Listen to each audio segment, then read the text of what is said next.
La bienveillance me met beaucoup plus dans la joie que l'inverse.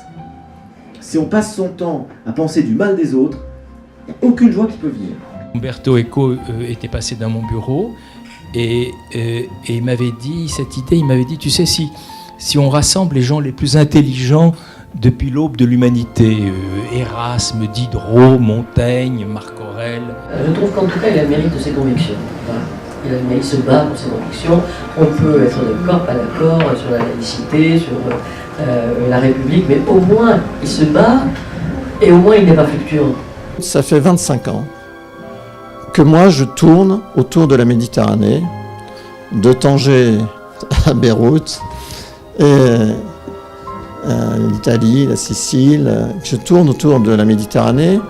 Tu me donnes un porte-avions, je le prends avec beaucoup de plaisir, mais méfie-toi, je vais m'en servir. Oh, me dit, si ça t'intéresse, prends Malte. Et c'est comme ça que je suis arrivé à Malte. Comment est venue l'histoire? C'est à force de faire escale à Istanbul et Ankara, soit pour faire des reportages ou écrire des livres sur la route de la soie, y compris d'ailleurs avec Reza, soit au retour de zones compliquées au Moyen-Orient. C'est toujours agréable, après avoir connu un peu la boue, les lignes de front, c'est compliqué de faire escale dans une ville, se reposer, écrire son papier, etc. D'inventer une philosophie qui me permette d'assumer le matérialisme au même sens qu'Épicure, le rationalisme au même sens que Spinoza, l'humanisme au même sens que Montaigne, le tragique au même sens que l'Ecclésiaste ou Pascal, ce qui m'interdisait d'être ou épicurien, ou montagnien, ou spinoziste, ou pascalien. À mesure que le succès de l'émission grandissait, c'est devenu un peu l'image de la France. C'est-à-dire à l'étranger, on écoutait parce qu'on se dit, voilà, ça c'est l'esprit français, c'est le goût de la rhétorique, on s'empoigne avec des mots, hein, Dieu merci, on s'empoigne pour une pièce, pour un livre.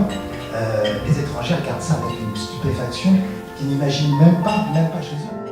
On écrit toujours par rapport à un doute, par rapport à des fantômes, par rapport à des secrets, mais on ne le sait pas. Et c'est en écrivant qu'on comprend ce qui nous arrive.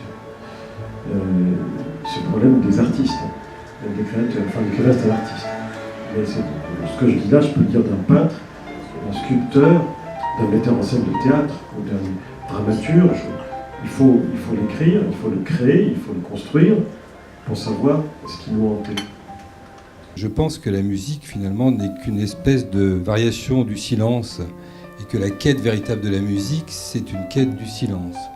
Alors c'est un paradoxe, mais c'est celui qui guide la musique, qui est un art qui ne ressemble absolument à aucun autre, qui est un art du mystère, qui est un art proche, chez Gould, c'est certain, d'une quête de la béatitude, et c'est ça qui me fascine.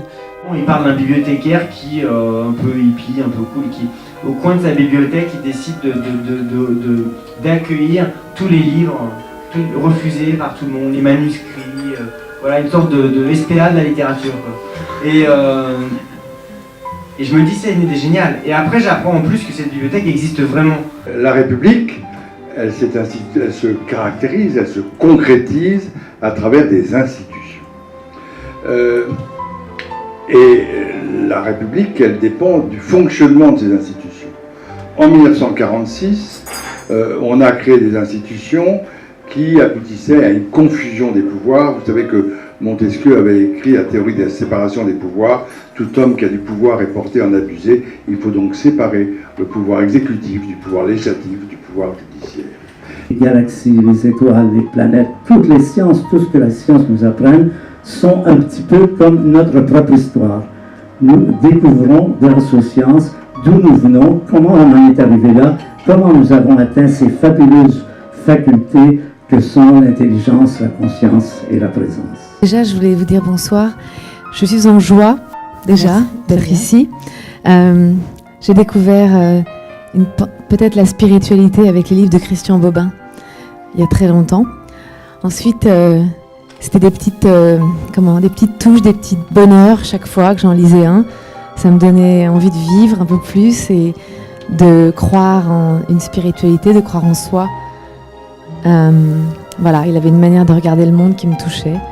Et chacun de vos livres m'a bouleversée. Voilà, je voulais vous le dire. Merci beaucoup de faire ce que vous faites pour justement aimer la littérature. Et je vois que vous êtes de toutes origines, de tous âges, et vous êtes réunis quand même par le livre. Et pour répondre donc directement à votre question, c'est vrai que moi je suis venu au livre par une forme de handicap majeur qui s'appelle la timidité, à l'époque même une sauvagerie quasi maladive.